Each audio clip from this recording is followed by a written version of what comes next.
This video will focus on return to play guidelines. The information has been provided by the Ontario Neurotrauma Foundation's Best Practice Guidelines for Concussions and Mild Traumatic Brain Injuries. Accurate diagnosis, assessment, and return to play decisions are vital for all levels of participation and all types of sport from amateur to professional. Any player that is suspected of having a concussion or mild traumatic brain injury should be removed from play immediately and referred for a medical assessment. In cases where a more severe head or spinal injury is not suspected, a sideline assessment can be performed. The Concussion and Sport Group has created a revised sport concussion assessment tool which can aid in this assessment.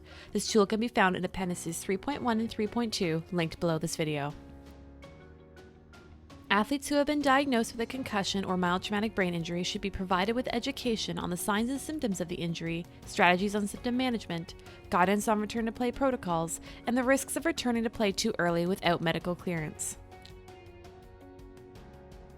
Generally, total bed rest is not recommended. A brief period of rest during the acute phase of the injury should be observed before gradually becoming more active without exacerbating symptoms. Most athletes make a full recovery from the injury within 1 to 4 weeks. However, every individual will have a different experience with the injury. As such, athletes who do not fully recover from the injury within this time frame can benefit from referrals to a physician with experience with the injury in a medically supervised interdisciplinary concussion clinic that has access to professionals with licensed training in mild traumatic brain injuries. Prior to returning to play, medical clearance is required. The Buffalo Concussion Treadmill Test is a tool that can be used to determine exercise tolerance in individuals with persistent symptoms. A link to this tool can be found below this video.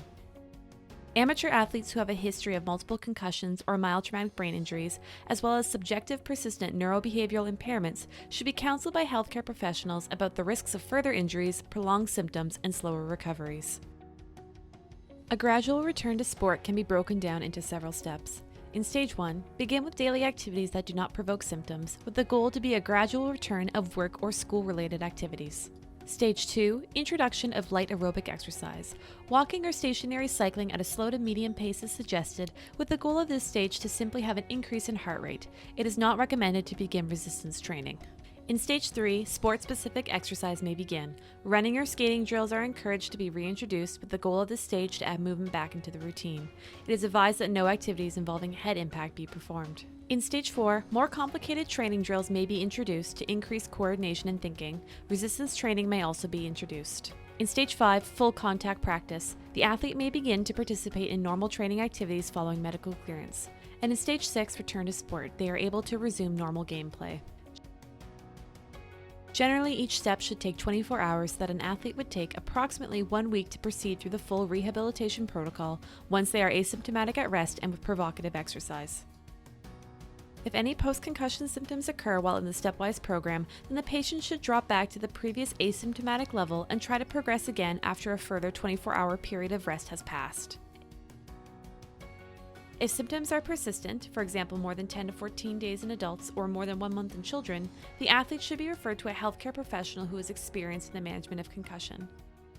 If pharmacotherapy is used, then an important consideration in return to sport is that concussed athletes should not only be free from symptoms, but also should not be taking any pharmacological agents that may mask or modify the symptoms of the injury.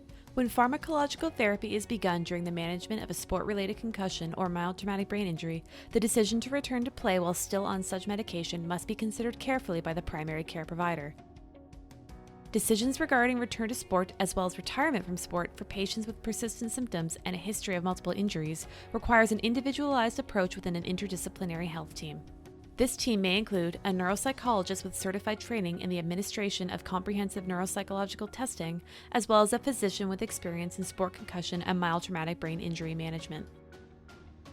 Considerations for determining retirement from play include multiple injuries, an increase in symptom duration, subsequent injuries occurring from lesser force, and the inability to return to school or work. For further information regarding return to play guidelines, you can refer to Section 3 of the Ontario Neurotrauma Foundation's Guidelines for Concussions and Mild Traumatic Brain Injuries and their Persistent Symptoms.